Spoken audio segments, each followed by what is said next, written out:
cây phiêu này ha loài lùng này sung phiêu này ha loài lùng này mươn phiêu này haยิงใจเขา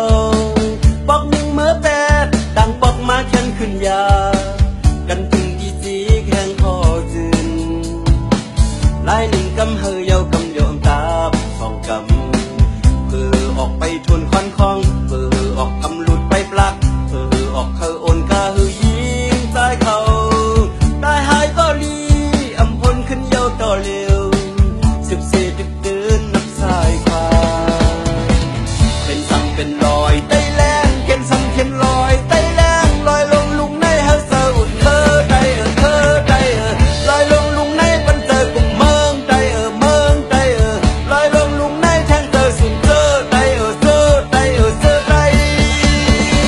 ไก่โตก็ลอยไต้แรงจำเจอลอยไต้แรงลอยลงลุงในพุดมาด่าเธอได้เธอได้ลอยลงลุงในนี่มาปุ่นเมืองได้เมืองได้ลอยลงลุงในจุกมาไผ่เธอได้เธอได้เธอได้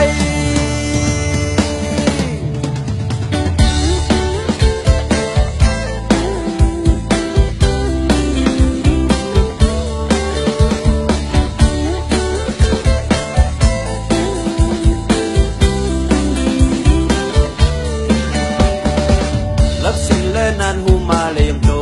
ภายหลังที่ถึงเธอหันเยาหิมหอมที่ถึงเธอเนื้อก็เจอได้ที่ถึงเธอเตอก็เจอได้ยิงตั้งใจโคก็จมโคก็ยังปอจมโคเพอก็หูจักมือดูเป็นสั่งเป็นรอยไต้แรงเข็นสั่งเข็นรอยไต้แรงลอยลงลุงในเฮาเจออุ่นเธอได้เธอได้ลอยลงลุงในปันเจอกุ่มเมืองได้เมืองได้ลอยลงลุงในแทงเธอสุนเธอได้เธอได้เธอได้ไก่โตก็ลอยไต้แรงจำเจอลอยไต้แรงลอยลงลุงในพุดมาด่าเคอได้เคอได้ลอยลงลุงในนี่มาปุ่นเมืองได้เมืองได้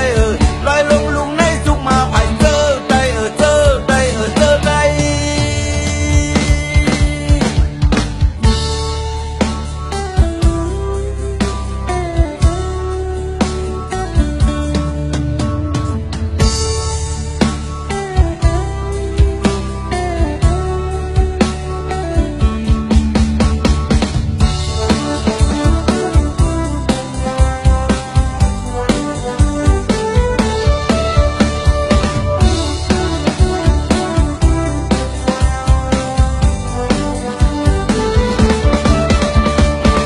เป็นซ้ำเป็นรอยไต้แรงเข็นสั่งเข็นรอยไต้แรงลอยลงลุงในเฮาเซออุ่นเธอได้เธอได้ลอยลงลุงในปันเจอกุ่มเมืองได้เมืองได้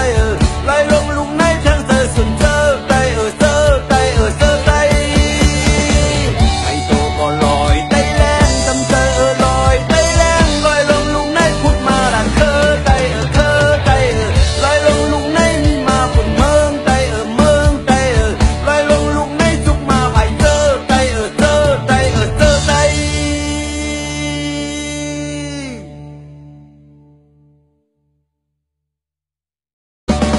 คนนั่งรถวนขึ้นตั้งตูค้างนายเยาลอยลงในไก่เพียวในห้าลอยลงในซุงเพียวในห้าลอยลงในมึนเพียวในห้ายิงใจเขาบอกหนึ่งเมื่อแปดดังบอกมาฉันขึ้นยากันถึงที่สีแข่งคอจืนลายหนึ่งกำเฮยเยากำโยมตาสองกำเพื่อออกไปทวนควันคลองเพื่อออกกำหลุดไปปลักเพื่อออกเขาโอนกาหือยิงใจเขาได้หายก็ลีอำพลขึ้นเยาต่อเร็ว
nan hu ma le yam do hai lang